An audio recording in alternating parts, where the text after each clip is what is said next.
अस्सलाम वालेकुम। आप लोग यकीनन सब ठीक होंगे, फिट-फाट होंगे, हँस रहे होंगे, मुस्कुरा रहे होंगे। तो जी मेरे नावल की एपिसोड का इंतज़ार कर रहे होंगे रमज़ेश का। तो जी आज की एपिसोड रेडी है और आज की एपिसोड पढ़ते हुए आप लोगों ने रिव्यूज़ देने हैं, बहुत रिव्यूज़ देने हैं, बहुत तनकीद भी कर सकते हैं, बट स्टोरी क्या है वो मुझ तक छोड़ दें क्योंकि मुझे पता है वो स्टोरी क्या है। और ना मैं आपको कोई हिंट देना चाहती हूँ, ना ही मैं आपको कूल करना चाहती हूँ, ना ही मैं आपको हाइपर करना चाहती हूँ। लेकिन क्या है कि स्टोरी को एंजॉय करके पढ़ें और बहुत मज़ा आने वाला है। और मैं आपको ये बात कहने वाली हूँ कि आप लोग भाई 40 सब्सक्राइबर के बाद रुक के आप लोग को देखें, इतने व्यूज़ आते हैं, उस लिहाज से सब्सक्राइबर आने चाहिए बिकॉज ये मेरा हक है। और 40 के बाद सब लोगों ने ऐसे किया है कि जैसे सब्सक्राइब शायद करना ही नहीं है। तो छोटा सा मेरा टारगेट होता है, नॉट सो बिग कोई टारगेट देती हूँ जो आप पूरा नहीं कर सकते। बहुत सारे लोग कहते हैं हमने सब्सक्राइब किया, हमारा क्या कसूर।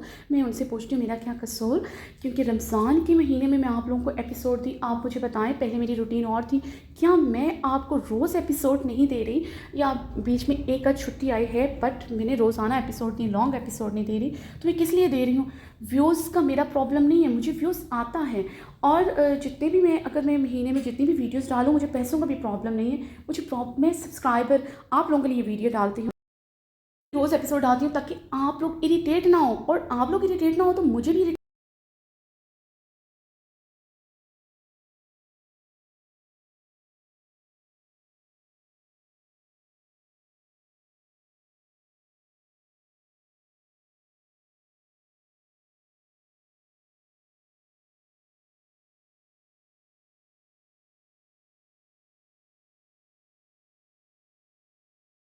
तमजीश तहरीन और आसिफ पार्ट 102 पार्ट 2। बाहर ब्लैक शिफॉन के फ्रॉक में मलबूस थी जिसके सीने पर गहरी चुनटें थी। वो ज़्यादातर ऐसी ही ड्रेसिंग करते थे।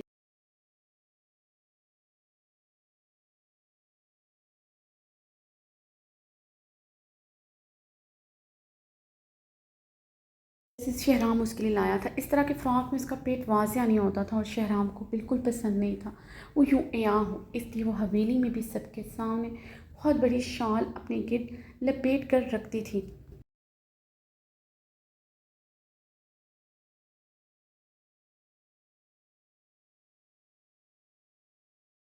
बेचैनी से कमरे में टहलते हुए उसका इंतज़ार कर रही थी कि दरख्शां दूध का गिलास लिए कमरे में दाखिल हुई थी।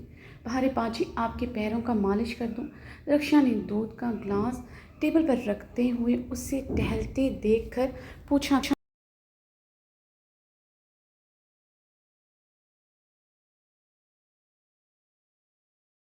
स्टार्ट होती उसके पैरों में स्वेलिंग रहने लगी थी।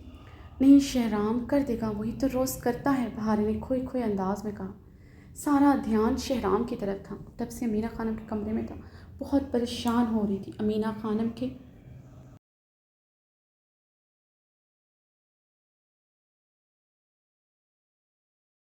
के दिल में उसे लेकर इतनी नफरत थी, उसे अंदाज़ा ना था शहराम आके उससे नाराज़ है। मीना खानम के कहने पर मज़ीद उससे नाराज़ ना हो जाए। वो शहराम को दूसरी शादी का ना करी, उसे कब से यही धड़का लगा हुआ था।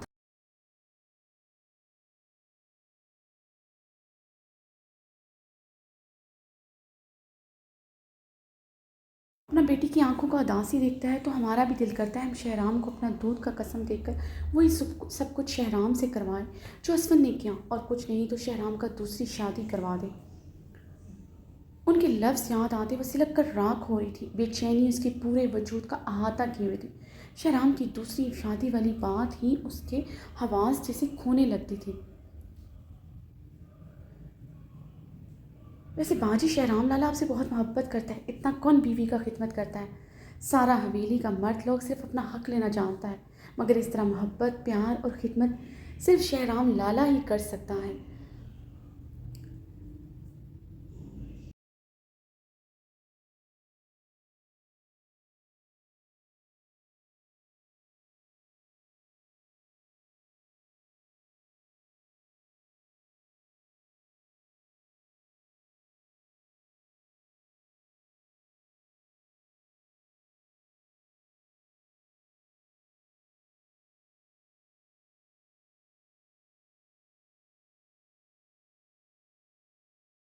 पर वो चौंकी थी, आंखों के शबनम में इजाफा हुआ था। कहाँ है तुम्हारा शहराम लाला? अपने मोरे के कमरे में है। भारे की आवाज़ शिद्दत से भीगी।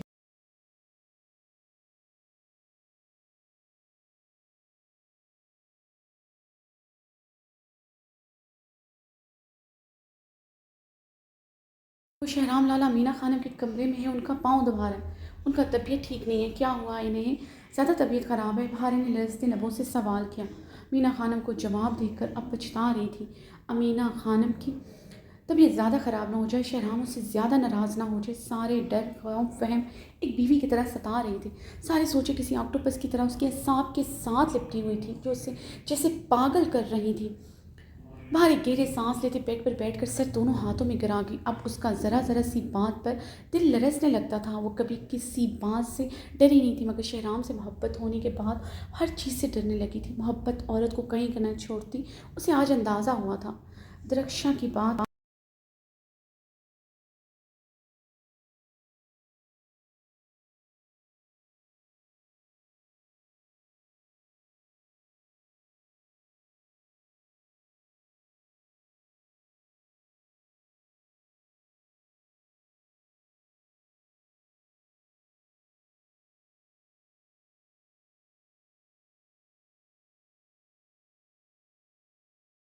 उससे मोहब्बत ना करता, जो एक मर्द कर ही नहीं सकता, लेकिन शायद वो गलत थी। अब वो भी सिर्फ एक आम मर्द था। बाहरी जरा हाथों में छुपाए सिसक पड़ी। अमीना खानम की बात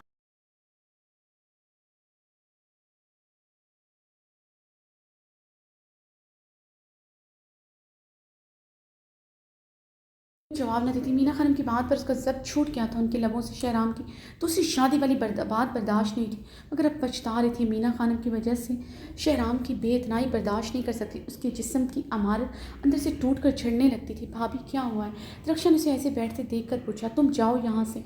बहारे ने उस चेहरा ऊपर करते उसकी तरफ एक नज़र देखते कहा। भाभी दूध ज़रूर पी लेना, लाला ने सख्ती से हदायत किया है। दरक्षा की बात पर भारे की आंखों में शबनम पड़ी थी। ये तुम्हें तुम्हारे लाला ने कहा है? भारे भीगे लहजे में कहते भारे ने भीगे लहजे में कहते हिचकी भरी थी। जी उन्होंने बोला मैं आपको ये दूध पिलवा कर आऊँ।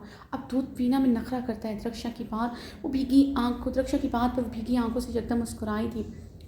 जी उन्होंने बोला मैं आपको ये दूध पिलवा कर आऊँ, अब दूध पीना में भारे शबनमी लहजे में बोलते हल्का सा सी। क्या हुआ बाजी? रक्षा ने उसे रोते से हंसता देखा। देखते हुए हैरान हुई थी। आंसू और मुस्कुराहटों का मेल समझ नहीं आया था।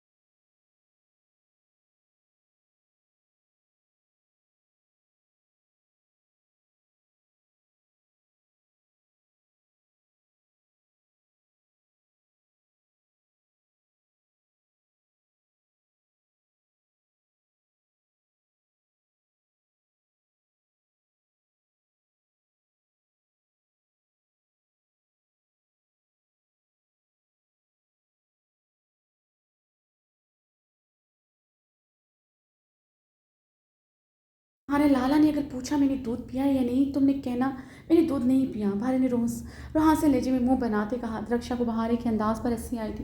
वो सच में शहराम की शहजादी थी, ये बात पूरी हवेली जानता।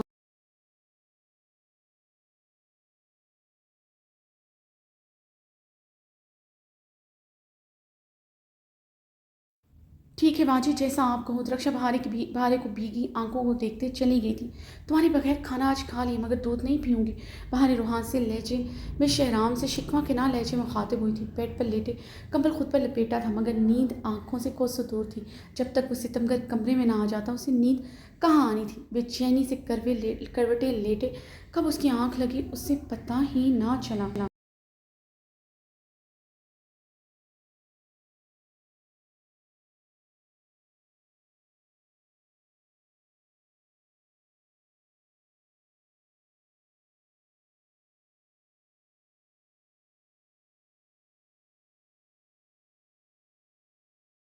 रात को आँख खुली तो शहराम उसके पास बेड पर सो रहा था। उसका एक हाथ नरमी से उसके पेट पर लिपटा था।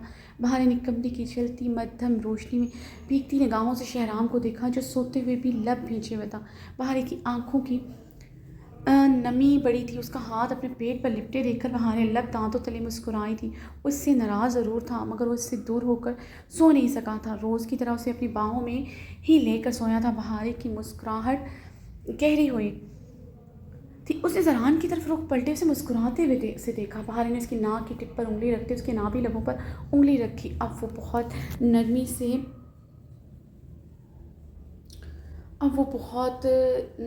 से अपनी उंगली उसकी बरहना चिटानी सीने पर भेजते उसके खूबसूरत लाजवाती नकोश को बहुत गौर से देख रही थी। शहराम के मगरूरियत से भरे नकोश को देखकर बहार की आंखें जलने लगी थी। तुम्हारा मर्द इतना खूबसूरत है, इसको अपना खूबसूरती अदाओं में बांध रखा करो। जिस दिन तुम्हारा जगह उसने किसी दूसरी औरत को दे दिया, तुम सर पकड़ कर रोएगा। बहार की आंखों से आंसू गिरते उसके शफाफ रुखसार का हिस्सा बन रहे थे। जीना खान के लफ्ज़ आज भी उसकी समायतों में गूंजते उसे बेचैन कर देते थे। अपनी गलतियों का एहसास जदोमत से होता था। उसे अपने शौहर के साथ वो सलूक नहीं करना चाहिए था, उसके हकूक़ का इस्तेहसाल नहीं करना चाहिए था। उसे हॉस्पिटल में अपना रिश्ता छुपाने के लिए शहराम को फ़ोर्स नहीं करना चाहिए था। कहीं ना कहीं उसने खुद शहराम को दूसरी लड़की की तरफ धकेला था। आज वो सज़ा भुगत रही थी। डॉक्टर आइजल उसकी ज़िंदगी का नाइटमेयर बन चुकी थी, जो 24 घंटों उसके हवासों पर सवार रहती थी। वो शहराम को किसी दूसरी लड़की के साथ शेयर नहीं कर सकती थी। भारी ने उसे भीगी आंखों से देखते उसकी घनी पेट और मूँछों पर नरमी से अपने लब रखे थे, बहुत नरमी से। उसकी गाल, उसकी नाक की टिप उसकी पेशानी पर अपने लब रख रही थी। गहरी नींद सो रहा था। आई लव यू शहराम, तुम्हारी बहारें तुमसे मोहब्बत नहीं इश्क करती है। बहार ने उसकी ठोरी पर अपने लब रखते मध्यम से सरगोशी की। उसके करीब होते इसे सीने में समाये सोने की कोशिश करने लगे।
कमरे में खटपट से खुली थी। बहारी ने नींद के खुमार से मुश्किल से आंखें खोलते शहराम को देखा, जो ड्रेसिंग मिरर के आगे खड़ा खुद पर परफ्यूम छिड़क रहा था। वो of white self lining shirt और ब्लू जीन्स में मलबूस था।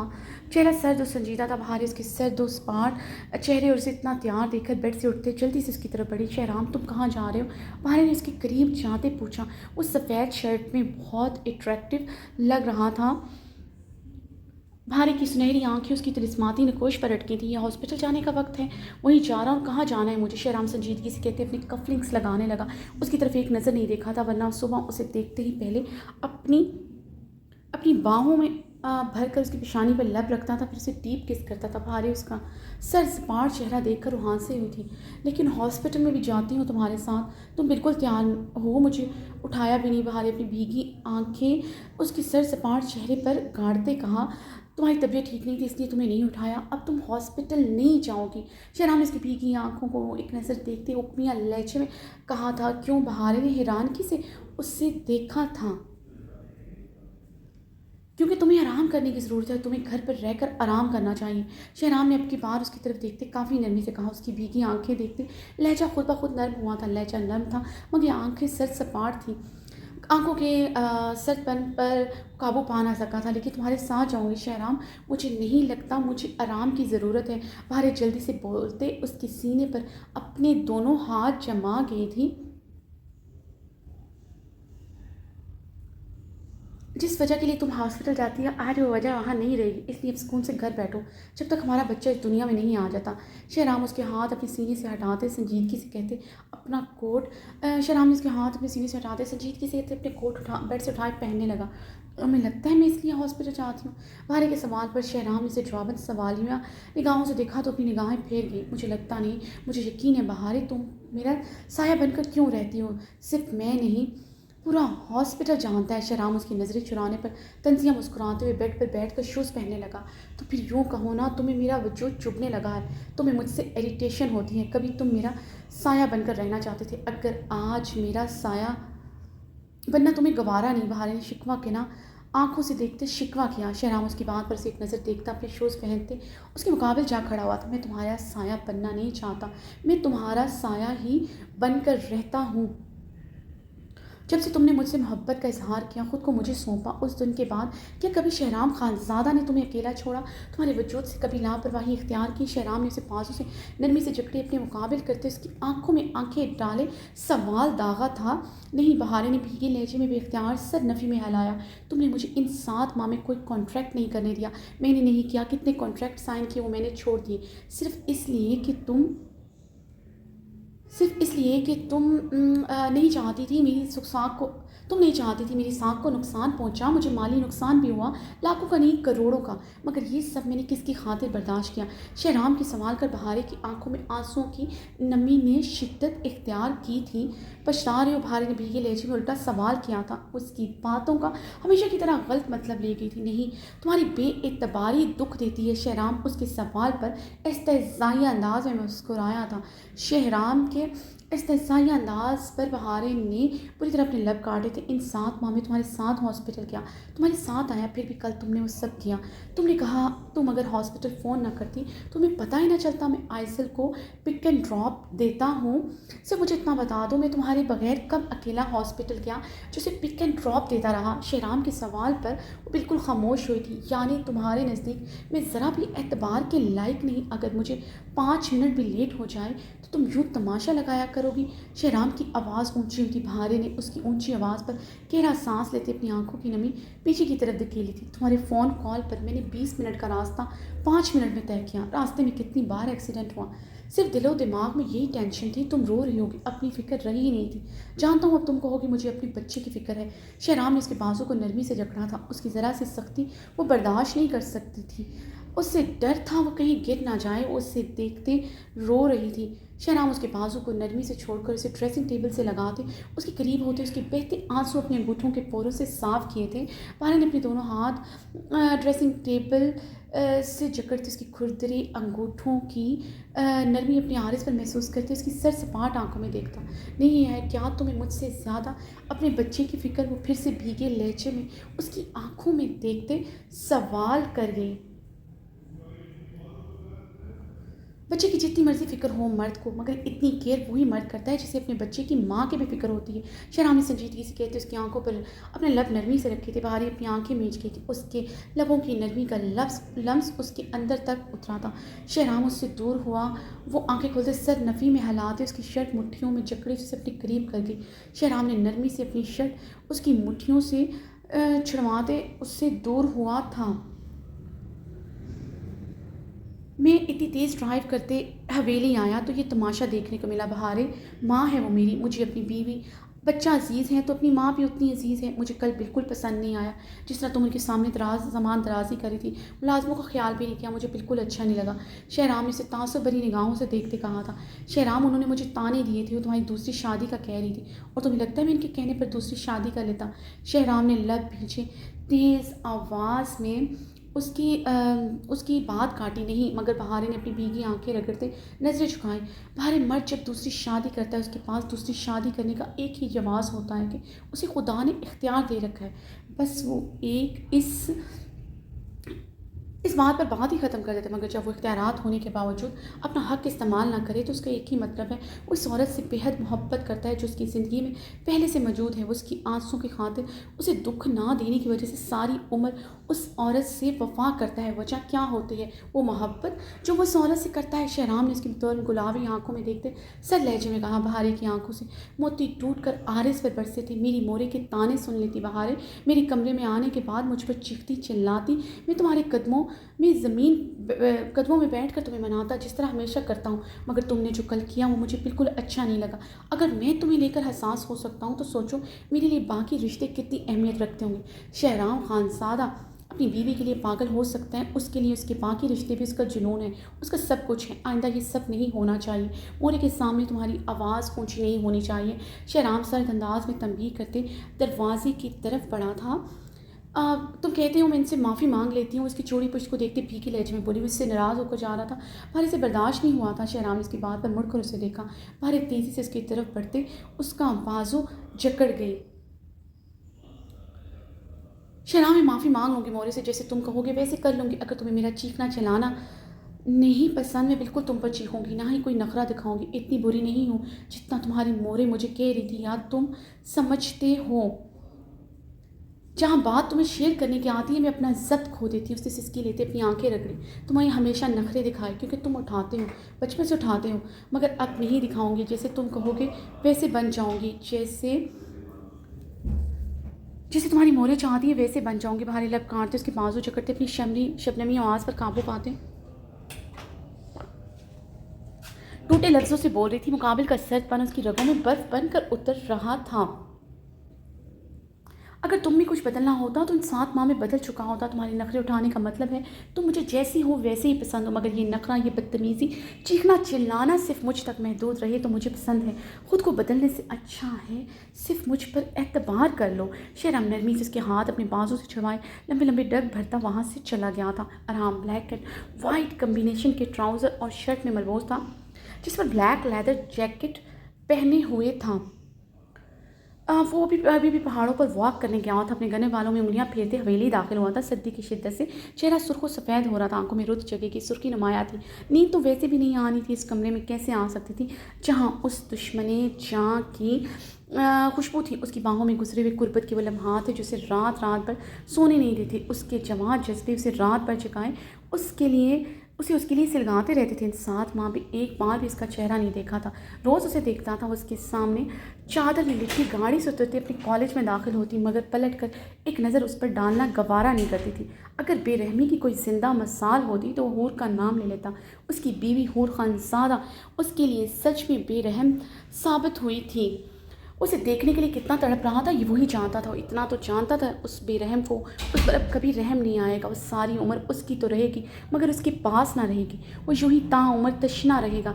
सारी उम्र की बेकरारी तड़प कबूल थी मगर उससे दस्तबरदारी कबूल नहीं थी। वो भी हूर की तरह खुदगर्ज और जालिम था। उसके लिए उसे अपना बना कर रखना था सारी उम्र।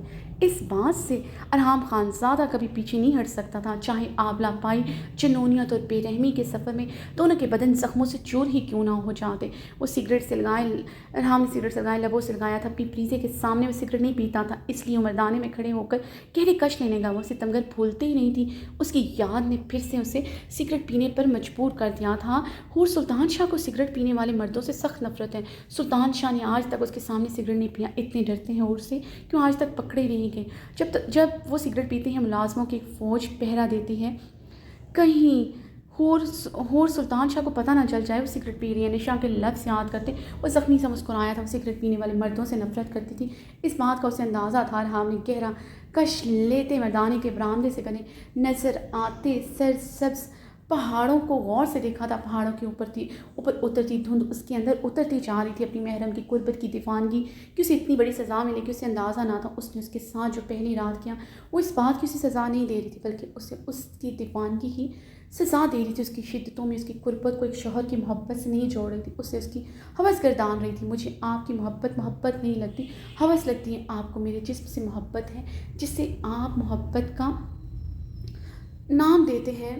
दे रहे हैं। कितनी तल्ख हकीकत थी, उसे आज भी अपनी महरम के जिस्म की भूख थी, जिसे किसी पल चैन नहीं लेने देती थी। इतनी भूख होने के बावजूद वो फिर भी किसी दूसरी औरत को नज़र भर कर नहीं देखता था। आज भी उससे ही सोच कर तड़प कर मरने वाला हो जाता था। वो आज भी उसका दीवाना था, उसके बदन का, उसकी कम उम्री का, उसकी खूबसूरती, उसकी गुर्बत का। उसके बगैर रहना अजाब था और वह ये अजाब रातें काट रहा था। उसकी बेचैन बेकरार निगाहें उसको देखने को तरस रही थी। इन साथ में ये माँ में पहली रात गुजरी थी जो उसने उसे के बगैर गुजारी थी। उसे लेकर आज भी वह एहसास और जुनूनी था, बल्कि जुनूनियत पहले से बढ़ गई थी। अच्छा है तुम मेरे पास नहीं मिसेस अरहाम खानज़ादा, मुझे सहना तुम्हारे लिए मुश्किल ही नहीं नामुमकिन हो जाता।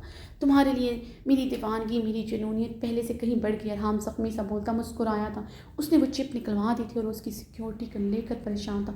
इसे कुछ हो ना जाए, जब तक उस नाज़नीन भाई का खात्मा ना कर देता उसे चैन नहीं आना था। वो पाकिस्तान में नहीं थी, वरना वो कैसे भी उसे कुछ भी करके दर्दनाक मौत देता। उसे लगता था कि हूर को कुछ हो गया, वो पर वक्त पहुंच ना सका, इसलिए और रात रात भर उसके महल के बाहर गुजार देता रहा। हमें परेशानी से सिगरेट नीचे ज़मीन पर फेंकते शूज़ के नीचे मसला था। यहाँ एक रात गुजारने पर वो बहुत परेशान था। उसके अपने पर्सनल गार्ड हूर पर नज़र रखे हुए थे। उसे पल पल की अपडेट्स मिल रही थी, मगर हूर के मामले में उससे अपने अलावा सुल्तान शाह पर भी भरोसा ना था। वो गहरा सांस लेते जनान खाने के लाउंज में दाखिल हुआ तो प्रीज़े और जरान सोफे पर बैठे थे। जरान प्रीज़े से कुछ कहता हाई फाइव कर रहा था। अस्सलाम वालेकुम पापा। प्रीज़े सोफे से उठते भागते हुए अरहाम के साथ लिपटी थी। वालेकुम सलाम मेरी जान। अरहाम ने झुकते उसे गोद में उठाया। पापा आप मुझे छोड़ कर तो नहीं जाएंगे ना? प्रीज़े ने नम आंखों से पूछते अरहाम के गालों पर हाथ जमाए थे।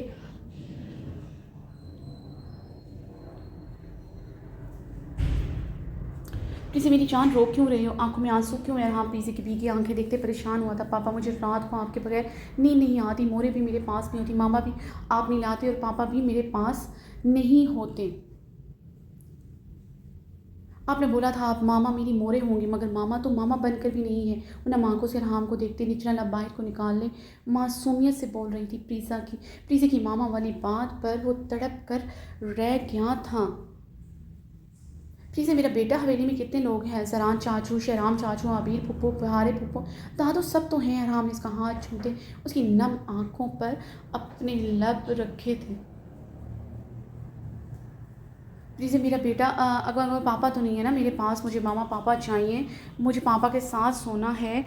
अगर मैं आपके साथ नहीं सोऊंगी तो जरान चाचू कह रहे थे मुझे नींद नहीं आएगी और मुझे बुखार भी हो जाएगा। प्रीज़े की बात पर जरान को यकदम खांसी का दौरा पड़ा था। अरहाम ने प्रीति की तरफ नासमझी से देखते जरान को घूर कर देखा। वो लम्हों में सारी बात समझ गया था। लाला ये सब कुछ मैंने नहीं, डॉक्टर ने इससे कहा है। जरान ने अपनी घनी भेड़ पर हाथ फेरते वजाहती अंदाज में कहा, मगर अरहाम की सच नज़र पर वो प्रीज़े को घूर कर रह गया था। जी पापा, जरान चाचू कह रहे थे ये डॉक्टर ने कहा है। पापा आज रात मेरे पास रुकेंगे ना? प्रीति ने अरहाम के आरिस पर हाथ जमाते पूछा। बेशक वो सब जरान के कहने पर कर रही थी, मगर उसकी आंखों में एक आंस थी। उसके साथ वक्त गुजारना चाहती, उसके लफ्ज़ किसी और के थे, उसके जज्बात सच्चे थे। इस सब में उसकी मासूम बेटी सबसे ज़्यादा इग्नोर हुई थी। कल गुल से वो पिछले 7 माह से नहीं मिली थी। वो अभी इन 7 माह में हफ्ते में 2 बार हवेली आता था। 2 घंटे पर मुश्किल प्रीति के साथ गुजार पाता था। प्रीति की आंखों में देखते अरहाम ने इस बात में सर हिलाया था। सच में पापा? प्रीति ने खुशी से चहकते पूछा। अरहाम उसके इतना खुश होने पर हंस पड़ता। जी पापा के जाना हम। अरहाम मुस्कुराते बोला। प्रीति ने अरहाम के दोनों आरिस पर अपने लब बारी बारी रखे तो अरहाम की मुस्कुराहट में इजाफा हुआ था। अरहाम ने इसके गाल पर नरमी से बोसा देते उसे नीचे उतारा। रबो भागती हुई जरान की तरफ बढ़ती। चाचू हाई फाइव। पापा आज रात कहीं नहीं जाएंगे, अब मामा आ जाएंगी ना मेरे पास? प्रीति ने जरान के करीब जाते मासूमियत से पहुंचा तो जरान ने लब पीछे प्रीति से हाई फाइव लेते अरहाम को एक नज़र देखा जो उसे सत निगाहों से देख रहा। प्रीति हाई फाइव करती अंदर भाग गई थी। जरान ने अपनी कनपटी सहलाई थी। प्रीति अपनी मासूमियत में सारा राज आश्कार करके जा चुकी थी। अब अरहाम की सर सुर्ख नज़रों का इर्तिकाज़ उसकी तरफ था। अरहाम जरान की सर सुर्ख निगाहों से देखते अरहाम कमरे की जानिब गुस्से से पड़ा। लाला! जरान सोफे से उठता तेज़ी से अरहाम की तरफ बढ़ते उसके मुकाबिल आया। मैं सिर्फ ये चाह रहा था आप प्रीज़े के पास रुके, वो आपको याद करती है, इसमें कोई झूठ नहीं। ज़रा ने राम के संजीदा चेहरे को देखते वसाहत दी। इस सब के लिए तुम प्रीज़े को झूठ बोलना सिखा रहे हो। तुम जानते हो मुझे झूठ से सख्त नफरत है। और हाँ, सर लहजे में काफ़ी गुस्सा था। प्रीज़े को ये लफ्ज़ मैंने सिखाए थे लाला, मगर इन लफ्ज़ों में उसके सच्चे जज्बात थे। वो सच में आपके साथ टाइम गुजारना चाहती है। उससे सच में आपके साथ टाइम गुजारना चाहती हैं। उसे हमारी नहीं, आपकी और भाभी की ज़रूरत है। ज़रा ने अब भी जवाबन काफ़ी संजीदगी से कहा, मेरी बेटी क्या चाहती है क्या नहीं ये मुझे अच्छी तरह पता है। आइंदा ये गेम मत खेलना, उससे वो उम्मीद मत दिलाओ जो पूरी नहीं हो सकती। अरहाम की बात पर ज़रा ने बामुश्किल खुद पर काबू पाया था। क्या मतलब लाला, क्यों नहीं ये उम्मीद पूरी हो सकती? और ये बात आप पर सूट नहीं करती लाला। अरहाम खानज़ादा इतना मजबूर नहीं जो इस तरह की बातें करे। हुर भाभी आपकी बीवी नहीं, प्रीति की मॉम भी है। और ये बात मैंने नहीं, आपने आपने प्रीति से कही थी। जब वो ये एक्सेप्ट कर चुकी है उसकी मोरे माँ और माम हुर भाभी हैं, तो फिर आपने हुर भाभी को इतनी ढील क्यों दे रखी है? चले मान लेता हूँ ये मेरी पूरी नहीं हो सकती, छोड़ दें हुर भाभी को उनके हाल पर। उनके बॉडीगार्ड उनके बॉडीगार्ड बने क्यों फिरती है? ज़रान एक एक लफ्ज़ जमाते तनसन बोला था। ज़रान की बातों पर हाम का रंग तांबे की माने सुर्ख हुआ था। ज़रान तुम अब अपनी लिमिट्स क्रॉस कर रहे हो। मैंने तुम्हें इतना हक नहीं दिया तुम मेरी ज़ातियात में दखल अंदाजी ज़रातियात में मदाखलत करो और स्पेशली हूर के मतलब मुझसे डिस्कस करो। मुझसे छोटे हो ये मत भूलो। आइंदा तुम्हारी ज़बान से मैं अपनी बीवी का नाम ना सुनूं। और हमने उसे सर दफाज में अंगज शहादत की उंगली उठाए उससे तंबीह की थी। छोटा हूँ मगर आप मेरे लाला हैं और आपके हर मामले से मेरा तल्लक है। जितना मर्जी गुस्सा करें, बेशक मुझ पर हाथ भी उठा सकते हैं, पलट कर वार नहीं करूँगा, चाहे जान ले लें मेरी। इतनी इज्जत करता हूँ आपको, मगर मैं आपको खुद को तबाह नहीं करने दूँगा, तबाह करता नहीं देख सकता। ज़रा ने संजीदगी से कहा, मैं उसी दिन तबाह हो चुका था जिस दिन से वो मेरी ज़िंदगी से गई है। मेरी फ़िक्र करने से पहले अपनी फ़िक्र करो तो अपनी फ़िक्र करो।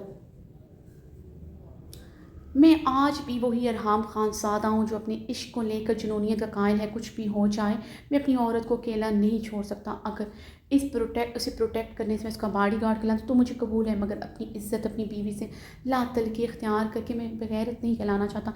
लफ्ज़ थे कि बारूद के गोले जो ज़रान खानज़ादा के अंदर ईंधन दहका चुके थे। अरहाम उसके सुर्ख चेहरे को एक नज़र देखता तेज़ कदमों से अपने कमरे की तरफ बढ़ गया था। ज़रान ने गहरे सांस लेते पूरे इश्तियाल से दीवार पर पूरी कुव्वत से मुक्का मारा था, मगर गुस्सा इश्तियाल काबू ना आया था। अपनी कोट की पॉकेट से अपना मोबाइल निकालते उसने दीवार पर दे मारा। सबसे ज़्यादा गुस्सा तो उसे इस मोबाइल पर था। वो गुस्से से तेज़ तेज़ कदम उठाए बाहर की तरफ बढ़ा। शराब के जाने के बाद बहारें काफ़ी देर तक ऐसे ही बेड पर बैठी रही थी। खुद को बदलने से बेहतर है मुझ पर एतबार कर लो। शहराम के लफ्ज़ उसे जैसे पागल कर रहे थे। माँ है वो मेरी, मुझे अपनी बीवी बच्चा अजीज़ है तो अपनी माँ भी उतनी ही अजीज़ है। मुझे बिल्कुल पसंद नहीं, कल बिल्कुल पसंद नहीं आया जिस तरह तुम उनके सामने ज़बान दराज़ी कर रही थी। मुलाज़मों का ख्याल भी नहीं किया, मुझे बिल्कुल अच्छा नहीं लगा।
बाहर ने गहरे सांस लेते शहराम के लफ्ज़ याद किए थे। मैं माफ़ी मांग लेती हूँ उनसे, जो भी हैं शहराम के मोरे हैं। मुझे सब नहीं कहना चाहिए था, उनकी खातिर ना सही, शहराम की खातिर उनसे माफ़ी मांग लूँगी। बहारें खुद से बोलते बेड से उठी थी, किसी से माफ़ी मांगने से उसकी जान जाती थी, मगर शहराम की खातिर भी सब करने को तैयार हो गई थी। बाहर गहरे सांस लेते वॉशरूम की तरफ बढ़ी।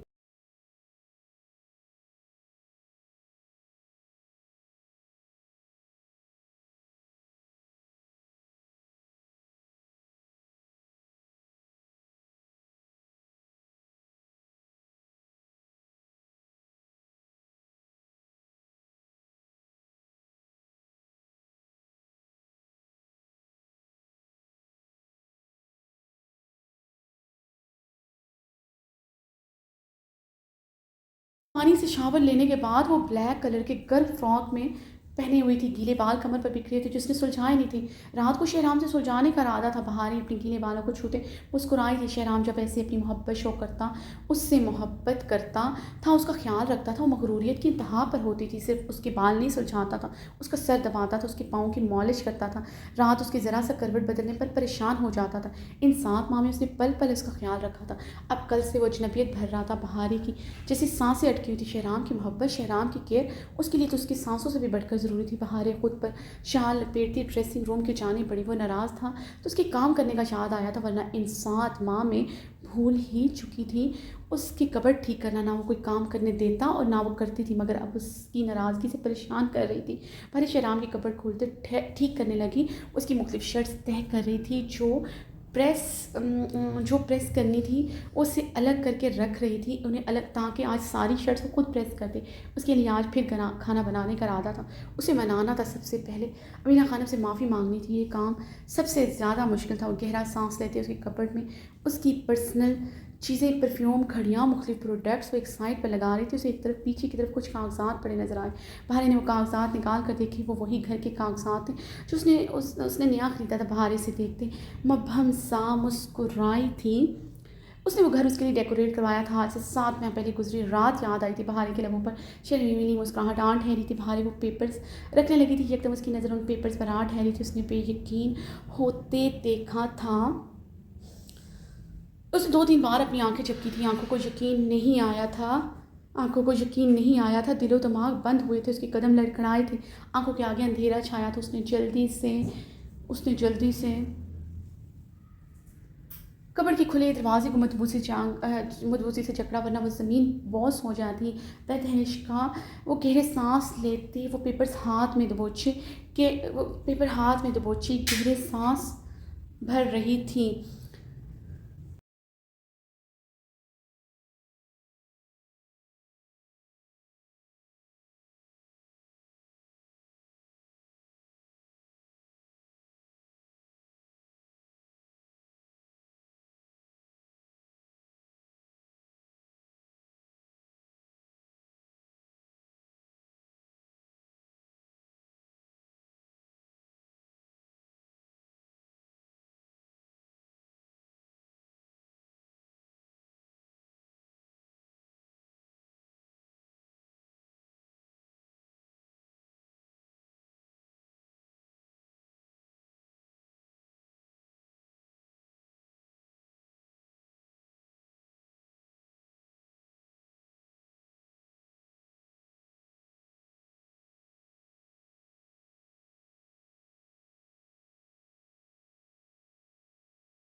क्या किया है क्या तुमने उससे? ये कमरा तुमने उसके लिए सजाया, उसके साथ अपनी वेडिंग नाइट मनाने का सोच रहे थे, मैं ना थी इस वक्त, तुम इसे लेने जा रहे होते, ये भी उसने तुम्हारे पास आना था। बोलो क्या प्लानिंग थी आज की रात? तुम हमारी जवाब दो मुझे। अब मुझे अपने सवालों के जवाब चाहिए। बाहर एक अपने लफ्ज़ याद आए थे, गहरे सांस लेते इन पेपर्स को देख रहे थे, उसे याद आया था उस रात उसने उसके किसी भी सवाल के जवाब में ये एडमिट नहीं किया था कि उसने आइसिल से निकाह नहीं किया। भारे ने गहरी सांस लिए थे, उन कागजात को फिर से गौर से देखा था। भारे की आंखों से आंसू गिरते उन कागजात को भगो रहे थे, वो लफ्ज़ बदम पढ़ते जा रहे थे, या फिर उसे दिखाई देना बंद हो गया था। मगर ये सच था, अब उससे कुछ दिखाई नहीं दे रहा था।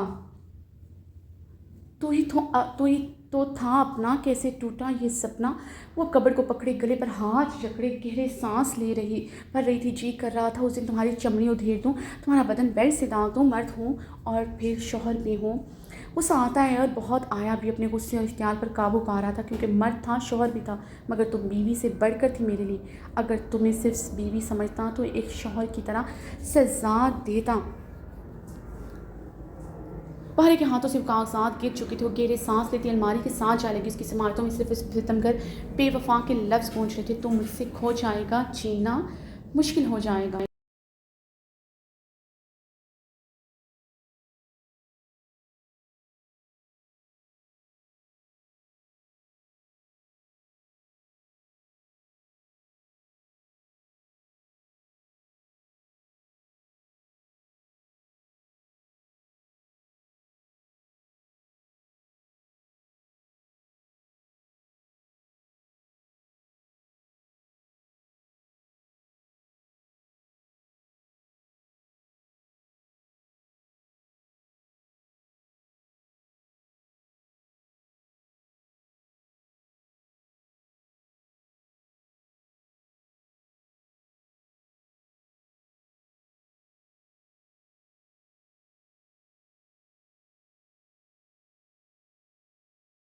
कबर्ड में समाये थर थर काँप रही थी, वापस आना चाहता था तुम्हारे पास उस रात, मगर नहीं आ सका। वो रुका था ये लफ्ज़ बोलते। भारे को सब कुछ याद आया था, और वो शहराम तो उस दिन था ही नहीं जो उसका था, बल्कि इन 7 माह में भी वो शहराम था ही नहीं।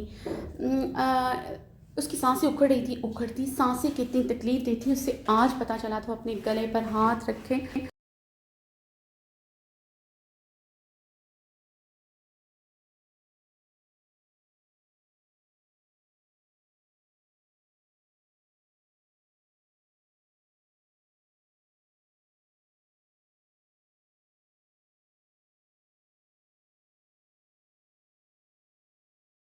करती। बहारे आज मैं सब कुछ ख़त्म करना चाहता था, तुम्हारी फीलिंग सब कुछ समझते अनजान बना रहा। आज रात में उसका मैं दावा करना चाहता था, अब भी मैं तुम्हारे पास ही आ रहा था।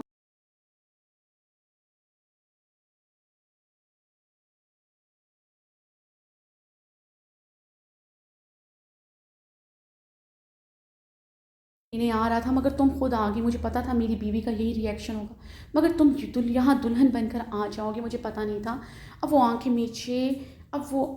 मीच चुकी थी। या बात याद रखना, किसी भी सवाल का जवाब हाँ में हुआ, मैं तुम्हारी अपनी जान ले लूँगी। याद रखना, अब की बार मैं तुम्हें धमकी नहीं देगी। ना मैं अपनी ज़िंदगी में तुम्हें किसी का होते देख सकती हूँ, ना अपने मरने के बाद। बहारे को अपना चीखना याद आया था, उसके चेहरे पर कैसा खौफ छाया था। भारे को सब याद आया था। उस रात में, उन 7 माह में, आखिर शहराम की मोहब्बत में क्या कमी थी? भारे में सिर्फ तुम्हारा हूँ, तुम्हारी जगह मैंने कभी आइसिल को दी है ना, मैं कभी किसी को दूंगा, दूसरी औरत को दूंगा। भारे अब अलमारी के साथ टेक लगाई, आंखें में रो रही थी। उसकी जगह किसी को दे चुका था, बस वही ना जान सकी वो सच में वो शहराम नहीं रहा था जो उसके साथ पिछले 7 महीनों से रह रहा था। तो आज की एपिसोड ख़त्म होती है। तो जो जो लोगों ने वॉइस ओवर सुना है उसको मैंने बहुत जल्दी किया है, बिकॉज़ रमज़ान की वजह से मेरे में इतनी हिम्मत नहीं रही कि मैं वॉइस ओवर करूं। बिकॉज़ अगर मैं थोड़ा सा सांस लेके ड्यूरेशन दे के करती हूँ तो वो वॉइस ओवर के लिए मुझे, यानी कि यहाँ 34 मिनट की बनी है, तो मुझे उस वॉइस ओवर के लिए तकरीबन 10 मिनट और वेट करना पड़ता, जो कि मैं नहीं कर सकती थी। और पेजेस बहुत मैं ड्यूरेशन जो है वो बहुत छोटी रखती हूँ, तकरीबन 10 सेकंड की, उसके लिहाज से मैंने वॉइस ओवर की है। बट फिर बाद में मुझे पेजेस की ड्यूरेशन बढ़ानी पड़ती है, बिकॉज क्योंकि वो 10 सेकंड में लोग पढ़ नहीं सकेंगे तो वो बहुत जल्दी से गुजर जाएगा, तो पेजेस की ड्यूरेशन थोड़ी सी बढ़ानी पड़ती है। तो इंशाल्लाह आपको पसंद आएगा और सब्सक्राइब